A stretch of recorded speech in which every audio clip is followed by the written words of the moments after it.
नमस्ते अनि welcome back to my channel. आज म कुरा गर्न जाँदैछु एउटा horror thriller movie 28 years later the bone टेम्पलको बारेमा। यो मुभीको योभन्दा अगाडि 2टा पार्ट आइसकेको छ, तर यो मुभी हेर्नको लागि तपाईले त्यो पार्ट हेरिराख्नु पर्दैन। यो मुभीमा धेरै नै डिस्टर्बिङ सिनहरू छ, त्यसैले यो मुभी हेर्ने सोचमा हुनुहुन्छ भने खाँदै चाहिँ नहेर्नु होला भन्छु म। ल है त सुरु गरौँ। मुभीको सुरुवातमा एउटा घरको कोठामा थुप्रै केटाकेटीहरू टिभी हेर्दै बसिरहेको हुन्छ। एकजना लेडीले अझै एउटा केटी लिएर त्यो कोठामा छोडिदिन्छ। जिमी नाम गरेको केटाले ती लेडीलाई बाहिर के हुँदैछ भनेर सोध्छ। ती लेडीले जिम्मीलाई तिमी चुप्पा लागेर बस, यहाँबाट हल्लिने होइन भनेर आतिदै बाहिर जान्छ। ती लेडी बाहिर निस्किने बित्तिकै कोठा बाहिरबाट डडाङ डुडुङको हल्ला आउँछ। कोठाभित्र सबै केटाकेटीहरू डराउन थाल्छन्। जिम्मी डराउँदै बिस्तारै ढोकाको छेउमा गएर ड्याड भन्छ। त्यति बेला बाहिरबाट ढोका फुटाएर सबै खुल्ले लतपत्तेका जम्बीहरू कोठाभित्र छिर्छन् अनि सबै केटाकेटीलाई खान थाल्छन्।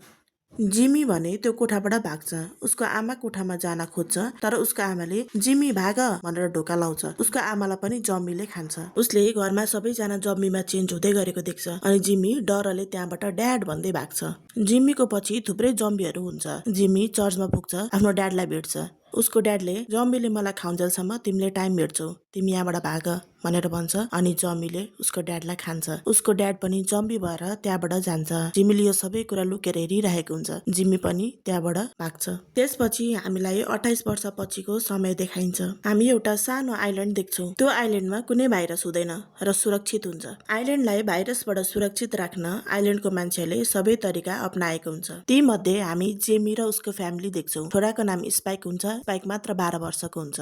आज जेमी र स्पाइक आइल्यान्ड बाहिर जाने दिन हुन्छ। आइल्यान्ड बाहिर जाने, गएर चाहिएको चिज खोजेर ल्याउने, त्यो चाहिँ आइल्यान्डको परम्परा जस्तै हुन्छ। त्यहाँ चाहिँ मान्छेहरू पालै पिलो गरेर जाँदा रहेछन्। स्पाइक आइल्यान्ड बाहिर जाने सबै तयारी गरेर तल किचनतिर झर्छ। जेमीले स्पाइकलाई सबै तयारी भयो भनेर सोध्छ र नास्ता गर्न बस भन्छ। त्यति बेला माथि कोठामा स्पाइकको आमा तर्सिँदै बिउजिन्छ, तर दुवै जेमी र स्पाइकले नर्मल बिहेभ गर्छ। हामी बुझ्छौँ यो सधैँ यस्तै रहेछ भनेर। दुवै माथि जान्छ र उसको आमालाई स्पाइक आज आइल्यान्ड बाहिर जान्छ भनेर भन्छ। स्पाइकको आमा यानि कि आइलाले मेरो छोरालाई पठाउँछस्, यो सानै छ भन्दै जेमीलाई कराउँछ। स्पाइकले आइलालाई जसो तसो सम्झाएर उनीहरू त्यहाँबाट निस्किन्छन्। बाटोमा सबैले स्पाइकको हौसला बढाउँछ। गेट बाहिर निस्किनु अघि स्पाइकलाई यहाँबाट निस्केपछि तिमी हरायौ अथवा फर्केर आएनौ भने तिमीलाई खोज्न कोही पनि आउँदैन, यो यहाँको नियम हो भनेर सम्झाउँछ। स्पाइकले हुन्छ भन्छ अनि उनीहरूको लागि गेट खोलिदिन्छ। बाटोमा जेमीले स्पाइकलाई नियमहरू सम्झाउँदै नयाँ कुराहरू सिकाउँदै जान्छ। जाँदै गर्दा उनीहरूले भुइँमा हिँड्ने खालको जम्बी भेट्छ। स्पाइकको पहिलो पटक भएर होला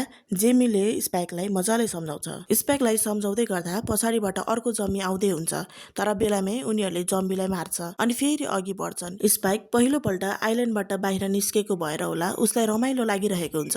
जेमीले स्पाइकलाई एउटा घरतिर लान्छ अनि चाहिने चिजहरू खोज भन्छ। खोज्दै गर्दा घरभित्रबाट कराको आवाज आउँछ। भित्र हेर्दा एउटा मान्छेलाई उल्टो पारेर झुन्डाएको हुन्छ। उसको पेटमा जिम्मी लेखेको हुन्छ। ऊ पनि जम्बी भइसकेको हुन्छ। त्यो दृश्य स्पाइकले हेर्न सकेको हुँदैन, तर जेमीले उसलाई हेर अनि मार भन्छ। स्पाइकले हान्न सकेकै हुँदैन। जम्बी तल झर्छ अनि पनि हान्न सकेकै हुँदैन। जेमीले पछाडिबाट कराइरहेको हुन्छ मार मार भनेर, तर पनि उसले हान्न सकेको हुँदैन।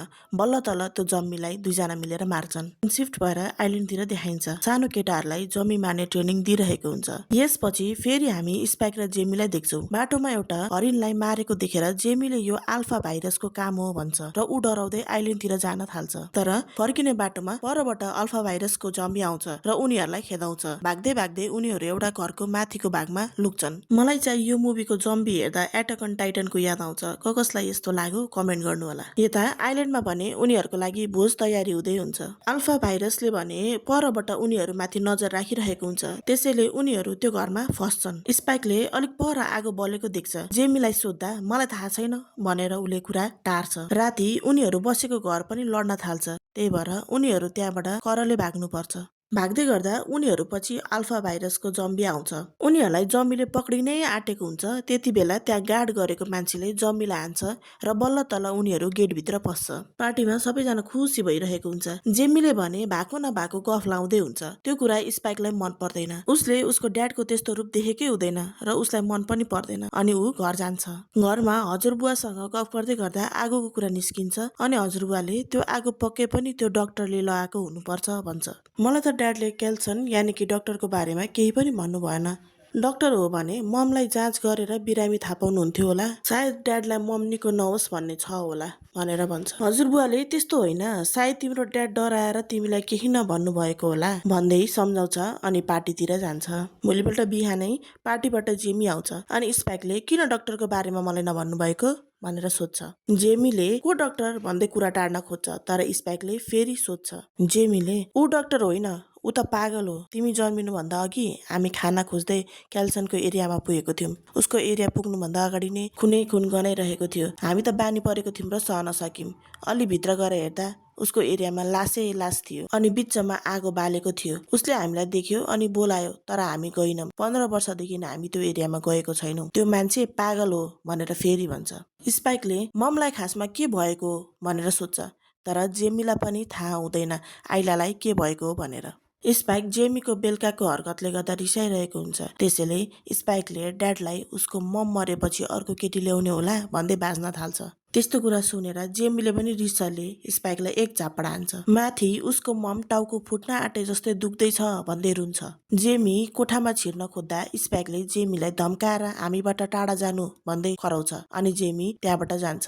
स्पाइकले एउटा गेटको छेउको सानो घरमा आगो लगाइदिन्छ। सबै आगो निभाउनतिर लाग्छन्। त्यति बेला स्पाइकले आफ्नो ममलाई लिएर आइल्यान्डबाट निस्किन्छ। उसको ममले हामी यहाँ त आउनुहुन्न थियो त, हामी घर फर्किनु पर्छ भनेर स्पाइकलाई भन्छ। स्पाइकले आइलालाई सम्झाएर मनाउँछ अनि उनीहरू अघि बढ्छन्। हिँड्दा हिँड्दै रात पनि पर्न थाल्छ। आइला पनि थाकिसकेको हुन्छ, त्यसैले एक ठाउँ बस्ने निर्णय गर्छन्। राति दुवैजना निदाएको बेला तल घिस्रिँदै हिँड्ने जम्मी आउँछ। स्पाइकलाई खानै आँटेको हुन्छ। त्यति बेला आइलाले जम्मीको मुखमा कपडाले छोपेर टाउको भित्तामा ठोके ठोकी मारिदिन्छ। यता थुप्रै आर्मी सोल्जरको पछि जम्बीहरू लागेको हुन्छ। उनीहरूले थुप्रै जम्बीलाई त मार्छन्, तर आल्फा जम्बीले ती मध्ये एउटाको शरीरबाट टाउको नै चुट्टाइदिन्छ। त्यो चुट्टाइसकेपछिको त्यो टाउको यस्तो भयानक देखिन्छ नि। त्यो देखेर त्यहाँबाट सोल्जरहरू भाग्न खोज्छ, तर एकजना मात्र निस्किन्छ। अरूलाई आल्फाले त्यही मारिदिन्छ। स्पाइक र आइला जाँदै गर्दा पछाडिबाट जम्बीहरूले खेदाउन थाल्छ। भाग्दा भाग्दै उनीहरूले पेट्रोल पम्प देख्छ। त्यही पुरानो पेट्रोल पम्पमा उनीहरू छिर्छन्। त्यो पेट्रोल पम्पभित्र पुरै ग्यास भरिएको हुन्छ। सास फेर्न पनि गाह्रो भइरहेको हुन्छ र पनि स्पाइकले जम्बीलाई मारिरहेको हुन्छ। त्यति बेला माथि छतबाट एउटा सोल्जरले तिमीहरू निउर भनेर भन्छ अनि गोली हान्न थाल्छ। गोली हान्दाखेरि त्यो ग्यासले गर्दा त्यहाँ पुरै आगो फैलिन्छ। आगोले गर्दा जम्बीहरू डढेर मर्न थाल्छन्। स्पाइक र आइला बाहिर निस्किन्छ। अब तिनीहरू 3 जना मिलेर सँगै जान्छन्। त्यो सोल्जरको नाम एरेक हुँदो रहेछ। ऊ स्विडिसको हुँदो रहेछ। जाँदै गर्दा मान्छे कराए जस्तै आवाज आउँछ र आइला त्यतैतिर जान्छन्। भित्र हेर्दा एउटा प्रेग्नेन्ट जम्बीले बच्चा जन्माउन आँटेको हुन्छ। आइलाले बच्चा जन्माउन त्यो जम्बीलाई मद्दत गर्छ। बच्चा जन्मिसकेपछि त्यो जम्बीले आइलालाई एट्याक गर्न खोज्छ, तर बेलामै एरिकले गोली हानेर त्यो जम्बीलाई मार्छ। त्यो भर्खर जन्मेको बच्चामा पनि जम्बी भाइरस होला भनेर एरिकले तिनीहरूलाई त्यो बच्चालाई पनि मार भनेर भनिरहेको हुन्छ। कि त त्यो बच्चालाई मार कि त म तिमीलाई मार्छु भनेर धम्की दिइरहेको हुन्छ। त्यति बेला आल्फा भाइरस आएर एरिकलाई मार्छ। एरिकलाई मारेको देखेर स्पाइक र आइला त्यहाँबाट भाग्न थाल्छन्।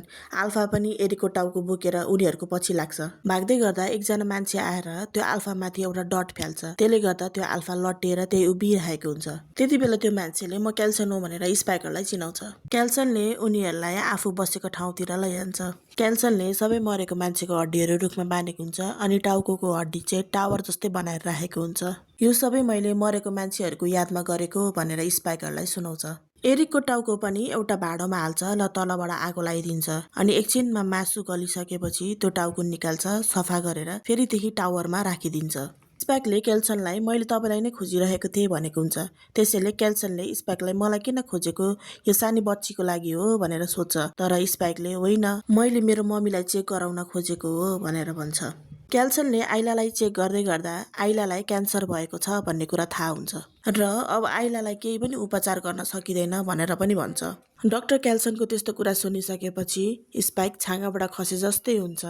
रुन्छ, कराउँछ, मेरो आमालाई जसरी भए पनि बचाउनु न, बरु हस्पिटल कहाँ छ भन्नु, म दबाई लिएर आउँछु भन्दै रुँदै कराउँदै गर्छ। आइलाले स्पाइकलाई माया गरेर सम्झाउन थाल्छ। क्याल्सनले पनि उसलाई सम्झाउँछ। बल्ल तल ऊ सम्झिन्छ। आइलालाई क्याल्सनले अघि अल्फा नहाले जस्तै डट हान्छ र उसलाई पनि लट्याउँछ अनि आइलालाई आफूसँगै लिएर जान्छ। केही समयपछि फर्केर आउँदाखेरि उसको टाउको मात्र लिएर आएको हुन्छ। त्यो देखेर अब आइला रहेनन् भनेर हामीले बुझ्छौँ। क्याल्सनले स्पाइकलाई उसको आमाको टाउको दिँदै तिमीलाई कहाँ राख्न मन लाग्छ त्यही राख भनेर दिन्छ। अनि स्पाइकले त्यो टावर माथि चढेर सबैभन्दा टपमा उसको आमाको टाउको राख्छ। फेरि पनि त्यो आल्फा उनीहरूको पछि आउँछ। क्याल्सनलाई मार्नै आँटेको हुन्छ, तर समयमै स्पाइकले त्यो बियोस बनाउने डट त्यो आल्फालाई हानिदिन्छ। अनि क्याल्सनले अब तिमी घर फर्किने बेला भयो स्पाइक भनेर उसलाई घर फर्काउँछ। स्पाइक त्यो बच्चालाई लिएर आइल्यान्डतिर जान्छ। 28 दिन पछिको समय देखाइन्छ। स्पाइक त आइल्यान्ड फर्केकै हुँदैन रहेछ। उसले त्यो बच्चा र लेटर त्यो आइल्यान्डको गेटमा छोडेर ऊ चाहिँ फर्केको हुँदो रहेछ। उसले लेटरमा सबै थोक ठिकै छ, अब म मेरो मन लाग्यो भने मात्रै घर फर्किन्छु भनेर लेखेको हुन्छ र डाक्टरलाई भेटेको, बच्चा कसको, सबै थोक उसले लेखेको हुन्छ। अनि उसले त्यो बच्चाको नाम आफ्नो मम्मीको नाममा राखेको हुँदो रहेछ। स्पाइक बसिरहेको बेलामा 2-3 वटा जम्बीले उसलाई खेदाउन थाल्छ। खेदाउँदै गर्दा उनले एउटा ग्रुपलाई भेट्छ। त्यो ग्रुपले बाँकी रहेको जम्बीलाई मार्छ। घाँटीमा लागेको चेनले गर्दा हामीले फिल्मको सुरुवातमा भएको जिम्मी रहेछ भन्ने कुरा बुझ्छौँ। जिम्मीले मेरो साथी बन्छौ भनेर हात अघि बढाउँछ। स्पाइकलाई केही नबोली हात मिलाउँछ अनि फिल्म यही सकिन्छ। पर्सनली भन्नुपर्दाखेरि चाहिँ मलाई यो फिल्म एकदमै राम्रो लाग्यो। जहिले पनि स्लो खालको जम्बी देखिन्थ्यो, यो फिल्ममा चाहिँ एकदम फास्ट कुद्ने खालको जम्बी देख्दाखेरि इन्ट्रेस्टिङ लाग्यो। यो कहानी देखाउने तरिका पनि एकदम राम्रो छ। अलिकति धेरै डिस्टर्बिङ सिनहरूले गर्दा चाहिँ कता कता चाहिँ अलिक घिन लाग्ने।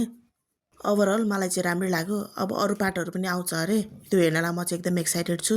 यो एक्सप्लेनेसन कस्तो लाग्यो कमेन्ट गर्नु होला। अरू यस्तै भिडियोको लागि लाइक एन्ड सब्सक्राइब। हामी भेट्नेछौँ अर्को भिडियोमा।